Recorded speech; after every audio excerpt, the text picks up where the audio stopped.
បាទជំរាបសួរបងប្អូនអរគ្នាអរគុណព្រះសម្រាប់ពេលវេលាថ្ងៃនេះដែលទ្រង់បានប្រទានពរឲ្យលោកគ្រូមករៀនបងប្អូនសាជាថ្មីម្ដងទៀតបាទអញ្ចឹងនៅថ្ងៃនេះយើងនឹងសិក្សាតទៅជាមួយនឹងមេរៀនបន្តទៀតណាអញ្ចឹងកាលពីសប្តាហ៍មុនបងប្អូនបានដឹងហើយថាយើងសិក្សាតទៅជាមួយនឹង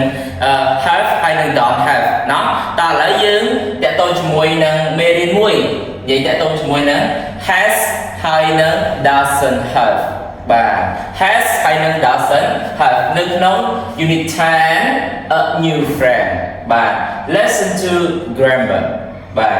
អញ្ចឹងថ្ងៃនេះយើងនឹងសិក្សាតទៅជាមួយនឹង3ប្រយោគទៀតហើយដែលនិយាយតទៅជាមួយនឹងប្រយោគស្រកហើយនឹងប្រយោគបដិសេធណាបាទដែលយើងប្រើ has ជាមួយនឹងប្រយោគស្រកឯចំណែកឯប្រយោគបដិសេធបាទប្រយោគបដិសេធគឺយើងប្រើជាមួយនឹង doesn't have បាទអញ្ចឹងបងប្អូនទាំងអស់គ្នាដើម្បីបងប្អូនទាំងអស់គ្នាអាចដឹងអំពីការបង្កើតនៅក្នុងរបាំនេះបានសន្ទុះប្រយោគនេះបានបងប្អូនទាំងអស់គ្នាត្រូវស្គាល់ពីទម្រង់របស់វាណាពីមុនយើងបានសិក្សាហើយថា have ហើយនឹង don't have គឺយើងត្រូវប្រើជាមួយនឹង subject គេI you we they I you we they ប៉ុន្តែចូលមកដល់ has ហើយនឹង doesn't have បាទយើងត្រូវបដូរវាវិញណាមិនមែនប្រើ4នឹងទៀតទេគឺយើងប្រើជាមួយនឹង he she and it he she and it បាទអញ្ចឹងយើងប្រើ4នឹងសម្រាប់គេសម្រាប់ has ហើយនឹង don't have បាទតោះឥឡូវយើងទៅមើលទាំងអស់គ្នាអញ្ចឹង subject របស់យើងអាចប្រើបានគឺ he she it plus has ដែលយើងអាចប្រើជាមួយនឹងប្រយោគស្រក doesn't have គឺប្រយោគបដិសេធ plus object បាទអញ្ចឹងបងប្អូនទាំងអស់គ្នានឹងសិក្សាតទៅជាមួយនឹង3ប្រយោគជាមួយលោកគ្រូនៅថ្ងៃនេះដែលយើងមានប្រយោគស្រកនិងប្រយោគបដិសេធចុះបងប្អូនប្រហែលជាឆ្ងល់ហើយថាហេតុអីបានជា has ប្រយោគស្រកទៅពេលទៅជា doesn't have ប្រយោគបដិសេធវិញយើងអត់ប្រើ doesn't has ទៅបាទអញ្ចឹងនៅពេលដែលយើងប្រើជាមួយនឹង doesn't បាទ doesn't អញ្ចឹងនៅពេលដែលយើងប្រើជាមួយនឹង doesn't គឺយើងត្រូវបដូរពី has បាទដូរពី has នេះទៅជាទម្រង់ដើមរបស់វាវិញគឺ have តោះបងប្អូនអរគ្នាបាទអញ្ចឹងនៅពេលដែលយើងប្រើជាមួយនឹង doesn't បាទ doesn't ណាគឺយើងត្រូវដូរទៅជាទម្រង់ដើមរបស់វាវិញគឺ have ណាយើងអាចប្រើ doesn't has បានទេតោះបងប្អូនអរគ្នាបាទតែប្រយោគស្រកគឺយើងប្រើ has ធម្មតាដែលប្រើជាមួយនឹង he she and it បាទអញ្ចឹងសង្ឃឹមថាបងប្អូនទាំងអស់គ្នាអាចយល់តើឥឡូវយើងទៅមើលអំពី3ប្រយោគទាំងអស់គ្នាដែលការស្ដាប់ណាតើលោកគ្រូសូមចាក់សំឡេងបងប្អូនទាំងអស់គ្នា 109 Listen and say Okay, he has short hair.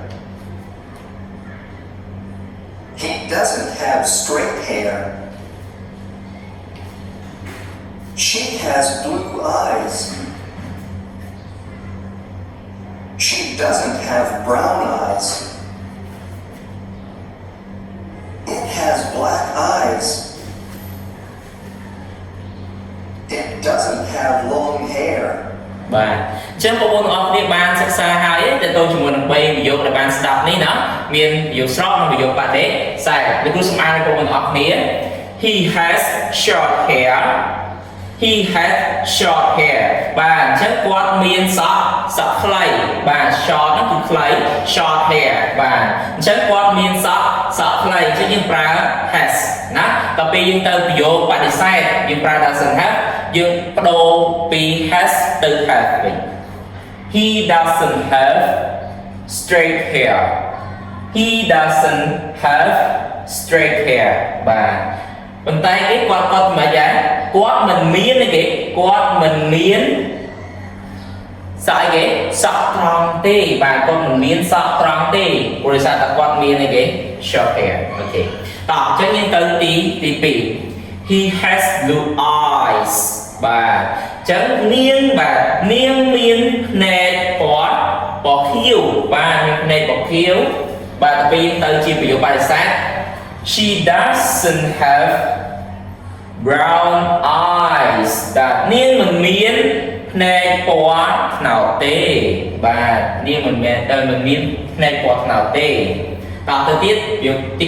3 it has black eyes it has black eyes បាទអញ្ចឹងយើងអាចបកប្រែថាវាមានភ្នែកពណ៌ខ្មៅបាទសំដៅទៅលើរបស់បាយតុក្កតាមួយបាទដល់ពេលយើងទៅជាប្រយោគបដិសេធដែលប្រើថាសិនតោះ it doesn't have long hair it doesn't have long hair បាទវាមិនមានសក់វែងទេបាទអញ្ចឹងសង្ឃឹមថាបងប្អូនអរគ្នាអាចយល់ទាក់ទងជាមួយនឹងប្រយោគស្របនឹងប្រយោគបដិសេធដែលប្រើ has and doesn't have ណាបាទអញ្ចឹងសង្ឃឹមថាបងប្អូនអរគ្នាអាចបង្កើតប្រយោគផ្សេងទៀតដែលប្រើមេរៀនរបស់យើងទៅបង្កើតណាបាទអញ្ចឹងជាក្រុមក្រោយសូមអរគុណសូមព្រះប្រទានពរ